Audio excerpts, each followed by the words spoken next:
PIB um tombo histórico. A Amanda Martins traz os detalhes pra gente. O resultado do PIB de 2020 é o pior desde o início da série histórica em 1996, com queda de 4,1% no ano. Em 2020, os serviços encolheram 4,5% e a indústria 3,5%. Somados, os dois setores representam 95% da economia nacional. Para o economista José Roberto Mendonça de Barros, só a vacina pode salvar a economia. O mundo inteiro percebeu, aparentemente só o governo brasileiro que não percebeu, que a vacinação em massa é o que vai dar chances para a recuperação. Mas eu preciso recuperar os serviços para que a demanda para a indústria se consolide.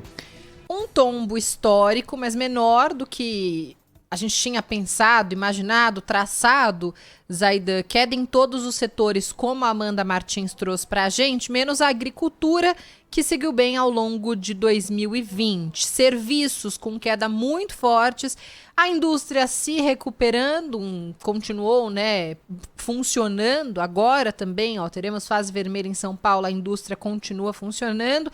Então é um setor que não parou, como a agricultura, mas ainda estamos num caminho ruim. A gente até tinha esperança de um ano de recuperação, agora com essa queda, Zaidan, com esse pior momento, o que a gente pode esperar de 2021? Acho que não dá nem para traçar um cenário ainda para o ano inteiro, mas pelo menos primeiro trimestre, primeiro semestre, o que você acha que acontece?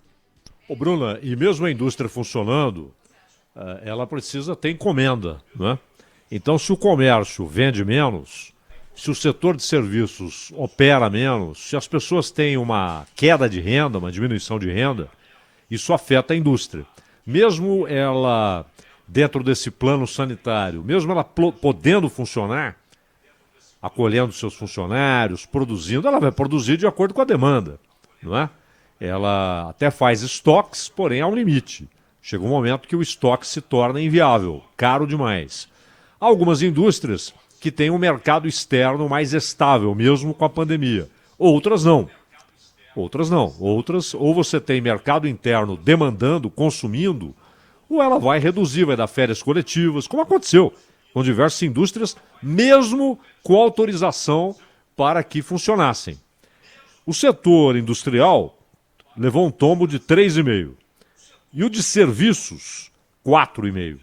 A agricultura, principalmente pelo fato de que você tem o consumo por comida no mercado interno considerável e a exportação. Grandes mercados que mesmo com a crise continuaram demandando comida. É óbvio, principalmente a China. Então é claro que a agricultura, mais uma vez, evitou um tombo ainda maior do PIB. Mais uma vez.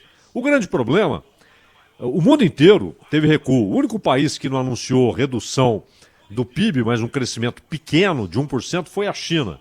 Mas o governo chinês é tão mentiroso, como, aliás, todas as ditaduras, né?